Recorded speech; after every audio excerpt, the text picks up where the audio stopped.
Welcome to DIY Easy Crafts and Berg knifemaking.com. Today we're going to take a look at using Cholla Cactus knife scales created by Rob Carper Innovations. We're going to look at mounting, shaping, and polishing these scales. This particular project, we're going to do dovetail bolsters, or the knife handles are going to be mounted to dovetail bolsters. But the process is the same regardless of whether you use bolsters or not. Now, these are the scales as I got them from Rob Carper.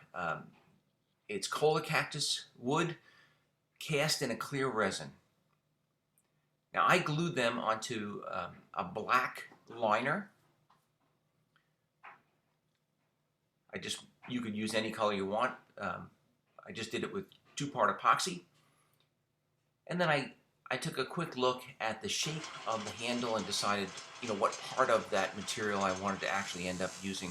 And I just cut the front to match the angle that the bolster was cut at in approximately the right area, so I would get the cactus material that I wanted on the handle. The first step is just to grind the angle to match the angle of the dovetail bolsters. In this case, it was a 45-degree set on a disc grinder. There's a lot of test fit involved, especially when doing dovetails. You really want to make sure that the handle material fits securely and fills in every void, that 45 matches up perfectly. And you just take note of where on the scale material you want the handle to actually end up. Once you know where you want your handle to be, what I do is just mark the back of the scale material just with a marker. Now, I don't think I said it before, but this is the way that I mount scales. It's not necessarily the fastest way to do it. It just works out well for me. It allows me to get a nice firm grip on the scale material and have it end up being mounted exactly where I want it to be, with a nice tight seam between the handle material and the bolster. But I mount all of my scales this way, whether the knife has bolsters or not, because it does really give me complete control one side at a time as to where that scale material is going to end up. I start with a 2-part epoxy. Well, actually, I start with a rough sandpaper, roughing up both the scales and the knife handle, or the blank handle. Then I clean it with alcohol. Then I apply 2-part epoxy to both the scale as well as the handle of the blank. And then I'm going to press firmly up against the bolster and apply clamps. Now, sometimes when you're tightening down on the clamp, it can actually pull back a little bit. So you really want to make sure that bolster is, where you want it, especially when doing dovetail bolsters. What I'd like to do sometimes is hold them up to a light, make sure that I can't see any light through at all. But the bottom line is you just want to look really closely at both sides and make sure that it's a nice tight seam. After that glue dries, the next step in the process is going to be to drill holes through that first side of the handle material. And we're going to use the pre-drilled holes in the blank as guides. I have a backer board underneath, so I'm not going to have any blowout, of the handle material. And if you notice, I've got everything clamped with a big clamp onto the table of the drill press, so that if for some reason that drill bit was to grab onto the blank, that blank would not be able to, to swing.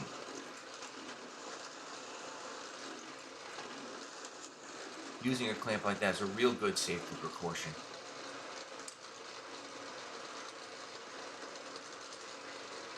That's one hole. This is the second hole. When you're doing this, you definitely want to make sure that you're holding the blank completely flat against that backer board. You don't want any wiggle or wobble, because you want to end up with a nice clean hole. Not any extra space that you would end up seeing later on when you glue the pins in. So at this point, one side of the handles is attached, and it's attached with a black liner, slightly oversized,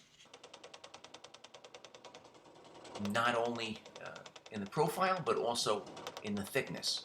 Now I go over to a pin saw. You could certainly do this on a bandsaw, and I just roughly cut away the excess material. You don't have to be real accurate here because we're going to fine tune it back on the belt sander.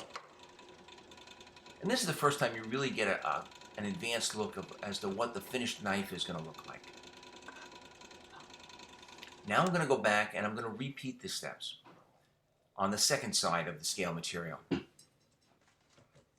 So I'm going to mark exactly where I want it. I've already ground the dovetails to the same matching 45. I'm just locating where on the scale material I want the handle of the blank to actually end up. I'm going to apply 2-part epoxy.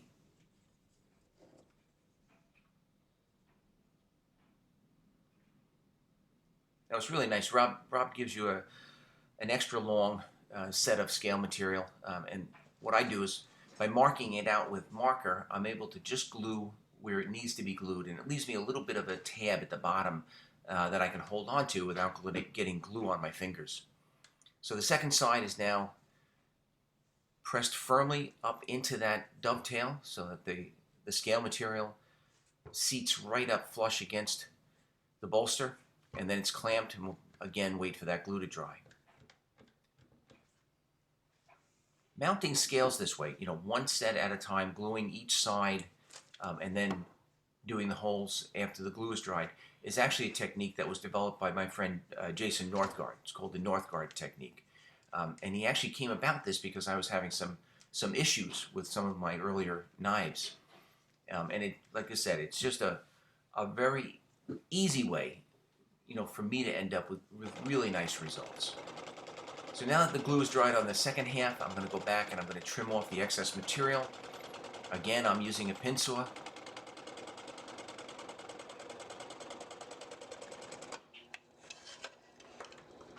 And then I'm going to go back to the drill press, again with the backer board. And, always remember to move that backer board, reposition it so that you're not drilling into an existing hole. You want a fresh piece of material underneath it. And that's just going to prevent any blowout from one side of the scale. So now you've got pinholes that are drilled straight through, all 3 pieces of material, both sides of the handle and the center of the blank. At this time, I'm going to glue stainless steel pins in place. Again, 2-part epoxy. I like to go a little extra heavy on the epoxy here. Most of this is going to get ground away, but I do want the epoxy to hold those pins.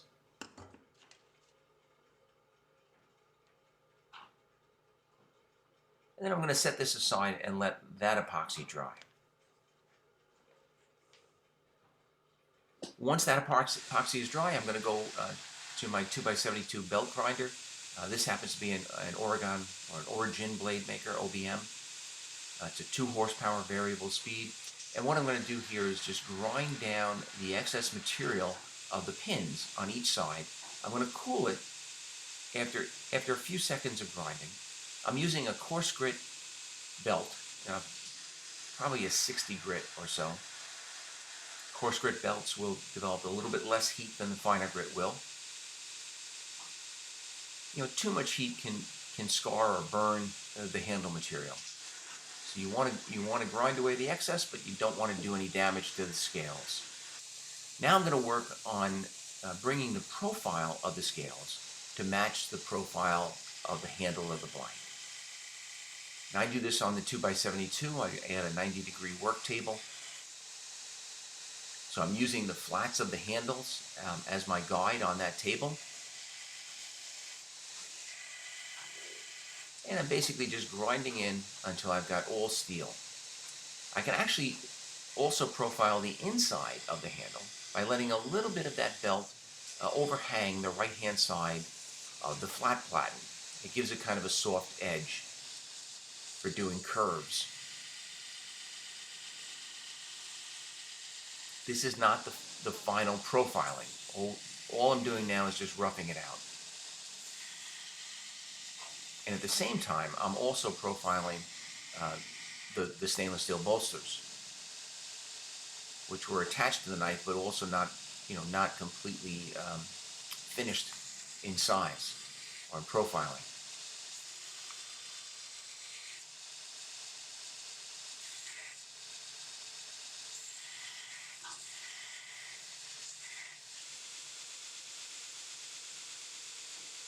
All right, so now I'm going to, still with a coarse grit belt, now I'm going to bring in the thickness of both sides of the scale. And I'm going to have that match the top surface of the bolster. So I'm actually during the same process, I'm going to grind down the hammer peened bolster pins and the scale material so that it is all uniformly level or flush.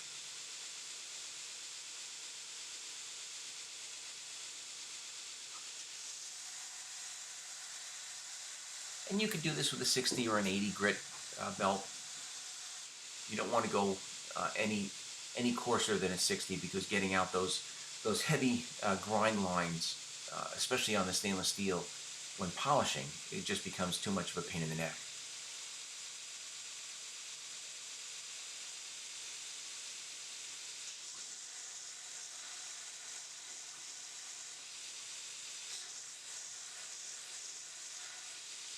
And I'm just trying to keep everything flat. I'm keeping an eye on the back, the thickness of the scales on both sides, and making sure that they're both uniform. And I'm being very careful not to touch that blade to the belt sander. I've already put a decent amount of time into this blade. I've done full blade etching on it. I've mounted the bolsters and cut out the bolsters and mounted the handles. One little slip at this point can really ruin a project. The next step on a finer grit belt, this is probably an 80, is I'm going to get rid of all of the horizontal profiling grind lines that I had done earlier. And you can run through a couple of grits on the belt now. You can start with an 80 and go to 120 or 240.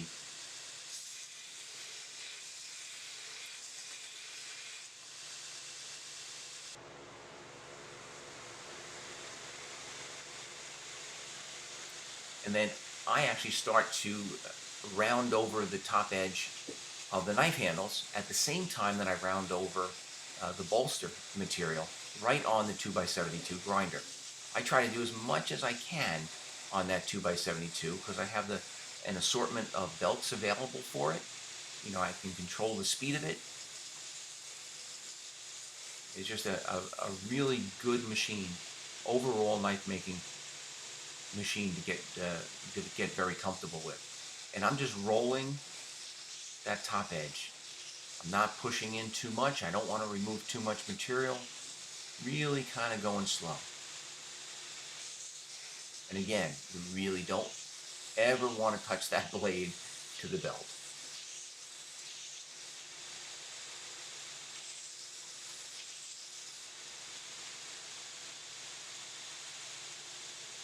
Now this is a small wheel attachment for the OBM grinder. Probably one of the best additions anybody can make, to their knife making grinder. Really allows to very quickly and easily finish off these inside curves. In the past I had done this with a Dremel grinder. It just takes forever. I'm going to use the flat platen and the contact wheels, top and bottom, to do some of the contours on the handle. And this is all done with either an 80 or 120 grit belt.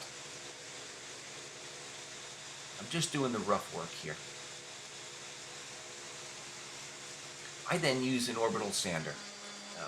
I'll usually sand with an 80 and then a 220.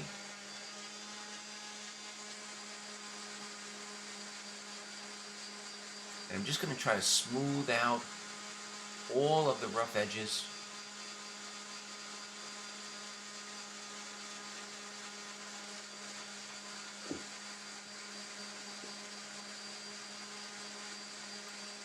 after the orbital sander, it's on to hand sanding.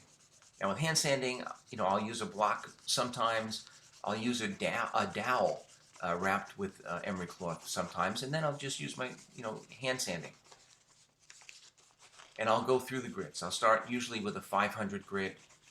I'll go to 1,000, and finally with a 2,000. 1,500, and then a 2,000.